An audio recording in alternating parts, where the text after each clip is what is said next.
Hey guys, it's Joe from Finding Faith, and I'm going to continue talking with Dr. Kyle Waters about science and faith and how they can actually work together as opposed to working against each other.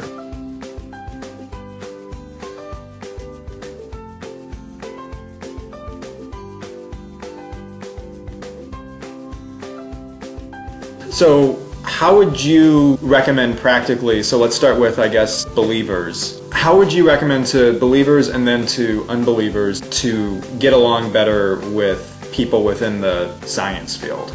I think, honestly, one of the most important things is just having open and honest conversations. Being aware of your beliefs and their beliefs, and then dealing as diplomatically as possible with the places where you disagree. The places where that matters, and the places where that doesn't matter. And honestly, this is maybe more applicable with Christians talking with other Christians even, especially in the United States where we have so many different denominations. And every denomination is there because they disagree with some aspect of the way that another denomination does something. And a lot of these are not salvation issues, and I think most of the Christians in America would agree. Whether or not you use grape juice or wine at communion, people have different opinions on that. But I don't think people would say you're not saved because you don't do it the way we do it. But then there are issues that actually are salvation issues, like whether you believe that we are saved by faith or by works. And I think that's something where people would say, no, this actually matters. You need to be on board with this one. So there are things that well-meaning Christians disagree on, especially when it comes to science. And we might talk more about Noah's flood in a bit, I'm sure, but Noah's flood is one that comes to mind. And there are people who will say that Noah's flood covered literally the entire planet. And there are people who will say, well, I think Noah's flood was localized to where basically all of civilization was at that time, but it didn't have to actually cover the entire planet. And people disagree on that, and I don't think that's a salvation issue.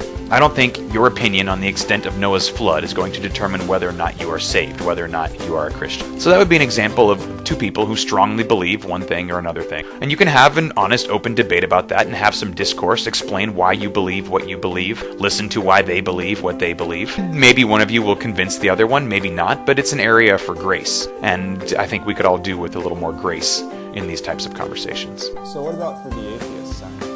I may not be an atheist scientist, but I think there is a picture in a lot of atheist scientists' mind of Christians being people who are just completely closed off to any form of logic and reason. And that is just not the case. The vast majority of Christians that I know, people that are near and dear to me, that I love and interact with on a daily basis, there is a chance for conversation here. And I think that many scientists are evangelical about science, to borrow a word. Lots of people who practice science do it because they love science, and they want other people to be interested and informed about science as well. And I think that's great, and I would honestly count myself as one of those people. So you have a calling as a scientist to go and to try and get people interested in science, and to try and explain science to them. And I think many scientists would be surprised at how receptive most Christians are to learning about the wonders of this universe, about the science that they study. Now, there are absolutely going to be some difficult conversations that happen. We can talk about Christians who fall into the young earth category and Christians who fall into the old earth category, and what most scientists have to say about that debate, and how you can talk reasonably to people about that debate, or at least at your very best you could try. Is it possible you encounter people who are being unreasonable? Yes, absolutely. Sadly, this country is full of people who are unreasonable on both sides of every aisle. So that's going to happen from time to time. But I think for every unreasonable person out there who is loud, there are many more very reasonable people who aren't shouting nearly as much. This comes back to something I was saying earlier, that sadly, the people who are loud and shouting are the ones who get hurt the most. And then you said, yeah, I agree. And then I said,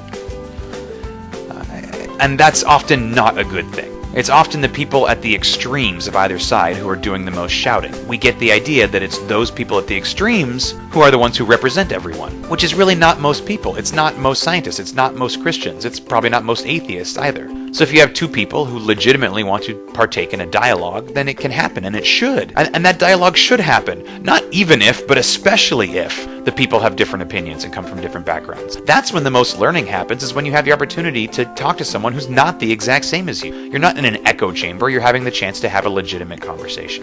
And we're going to continue this in another part because Kyle actually has a lot to say and that I think are really worth addressing in this area. So guys, thank you so much for watching. Please remember to subscribe to my channel. Go ahead, like, comment, share my videos, and I will see you guys in the next one. Have a blessed day or a blessed night.